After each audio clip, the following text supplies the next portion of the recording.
Hai Football Lovers, kembali lagi di channel Chan Jazil Sport.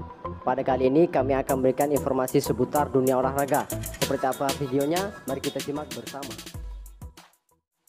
Laga uji coba Indonesia versus Timur Leste sempat direncanakan bisa dihadiri penonton. Namun hal itu urung terjadi setelah kepastian didapat dalam konferensi jelang laga. Indonesia versus Timur Leste berlangsung di Satu Wayan Dipta, Gianyar, Bali, Kamis 27 Januari 2022 waktu setempat. Pihak penyelenggara semula membuka penjualan tiket secara online dan kuotanya 25% dari kapasitas stadion. Harga tiket yang dijual di kisaran Rp75.000 hingga Rp250.000.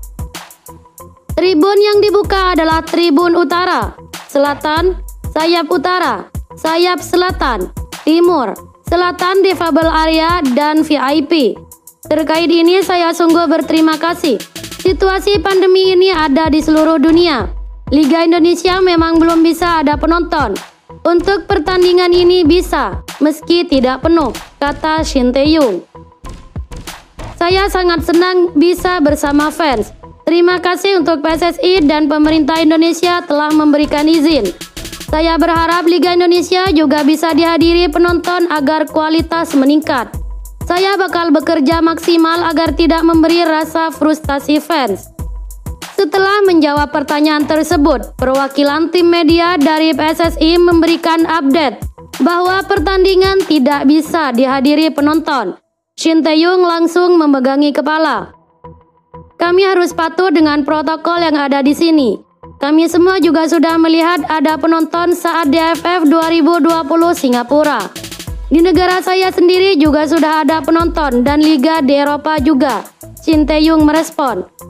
Sebetulnya tidak ada masalah penonton masuk mematuhi protokol. Tetapi sedikit menyedihkan juga karena baru saja dengar penonton tidak bisa masuk.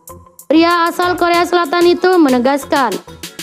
Gelandang timnas Indonesia Evan Dimas juga sedih ternyata tidak ada penonton.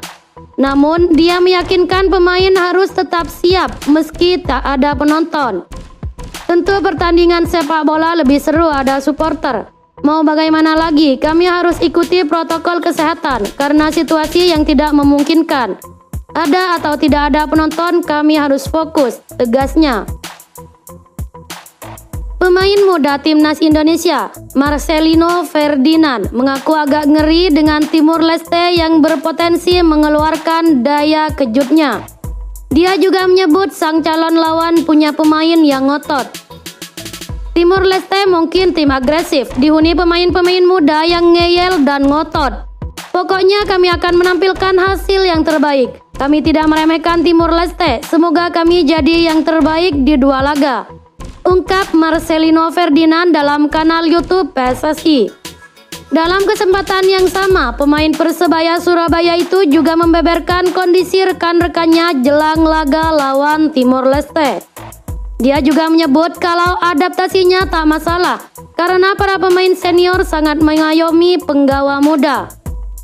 Sampai saat ini kami sudah menjalani beberapa materi dari Coach Shin dan kami bisa menerima dengan baik.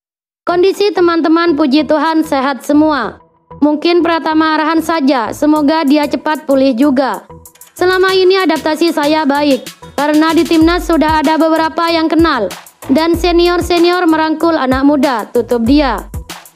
Marcelino memang jadi salah satu pemain termuda yang dipanggil oleh Shin Tae-yong dalam pemusatan timnas Indonesia kali ini. Dia memang sangat apik di Persebaya. Masih 17 tahun, Marcelino sudah catatkan 4 gol dan 4 assist hanya dalam 15 pertandingan. Persatuan Sepak Bola Seluruh Indonesia PSSI kini berada dalam tekanan yang sangat luar biasa. Tekanan itu datang dari sejumlah klub, PT Liga Indonesia Baru LIB, supporter maupun Shin Tae-yong. Shin Tae-yong merasa berada pada situasi yang tidak menguntungkan saat meladeni Timur Leste pada tanggal 27 dan 30 Januari. Karena sampai sejauh ini, keempat pemain yang diminta oleh Shin Tae-yong untuk dinaturalisasikan semakin tidak pasti. Dilansir dari @timnas Indonesia Info, Sinteyong dengan tegas meminta PSSI dan pemerintah untuk segera memproses naturalisasi keempat pemain.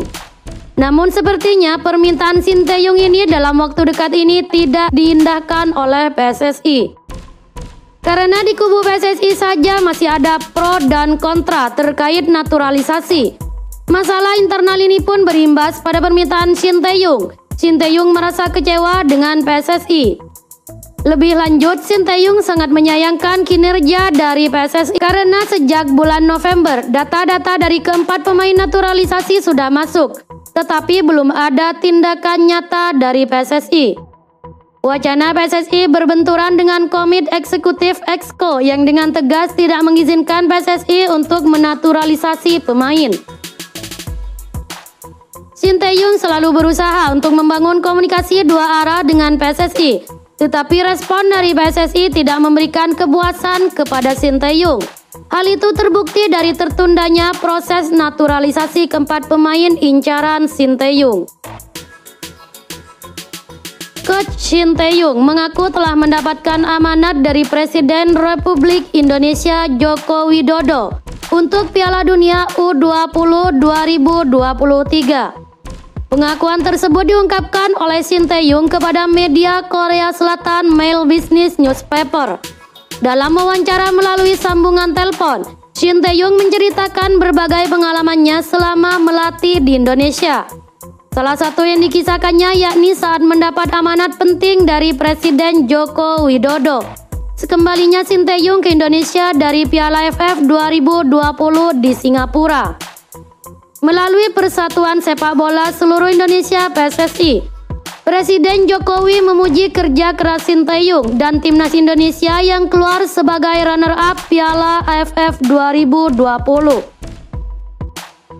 Selain itu, Presiden Jokowi juga berpesan untuk mempersiapkan timnas Indonesia dengan baik agar bisa tampil maksimal di Piala Dunia U20 2023 yang akan digelar di Indonesia. Presiden Indonesia Joko Widodo mengatakan bahwa kami berjuang keras, ujar Sinteyong kepada Mail Business Newspaper pada Rabu 26 Januari. Beliau juga berpesan tolong jaga baik-baik Piala Dunia U20 FIFA yang akan diadakan di Indonesia tahun depan, tutur Sinteyong. Gelandang serang Persebaya Surabaya, Marcelino Ferdinand, berhasil dinobatkan sebagai pemain muda termahal di Liga 1 Indonesia. Dengan segudang prestasi yang dimilikinya, harga pasaran Marcelino Ferdinand mencapai 3,4 miliar rupiah. Harga ini dikutip dari laman transfermarkt.co.id yang terakhir diupdate pada 14 Desember 2021. Harga ini terus meroket seiring dinobatkannya Marcelino Ferdinand sebagai salah satu dari daftar 60 talenta muda di dunia olahraga oleh media Inggris. The Guardian, salah satu media Inggris, merilis daftar tersebut dan memasukkan Marcelino dalam daftar tersebut. Dengan harga pasaran yang fantastis, dikutip dari channel YouTube 90 menit, memiliki kekayaan yang juga fantastis mengingat usianya saat ini masih 17 tahun. Bisa saja Marcelino Ferdinand memiliki total kekayaan bersih senilai 300 juta rupiah hingga 800 juta rupiah.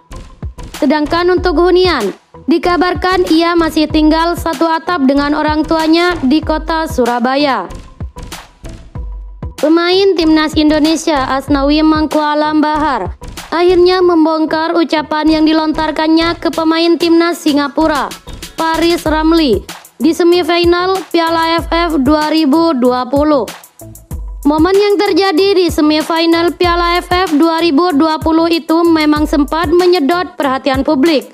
Asnawi Mangkualam Bahar menghampiri pemain timnas Singapura, Faris Ramli, yang baru saja gagal menjalankan tugasnya sebagai algojo penalti. Hal itu diungkapkan oleh Asnawi Mangkualam Bahar melalui postingannya di media sosial Instagram yang diunggah pada Rabu 26 Januari 2022. Ada yang ingat momen ini? Maaf, kejadian ini tidak baik untuk ditiru, tapi ini hanya spontanitas dan hanya mengucapkan terima kasih kepada Faris. tulis Asnawi. Pasalnya, bagaimanapun juga pemain harus respek kepada lawannya saat bertanding. Sontak postingan Asnawi itu langsung menuai berbagai komentar dari netizen. Di sisi lain, kejadian tersebut juga seolah menggarami luka Singapura yang berstatus sebagai tuan rumah turnamen. Bagaimana tidak, dalam pertandingan tersebut anak asuh Tatsuma Yoshida dipaksa menelan kekalahan 4-2 saat melakoni leg kedua partai semifinal Piala AFF 2020. Jika dikalkulasi, Singapura kalah agregat 5-3.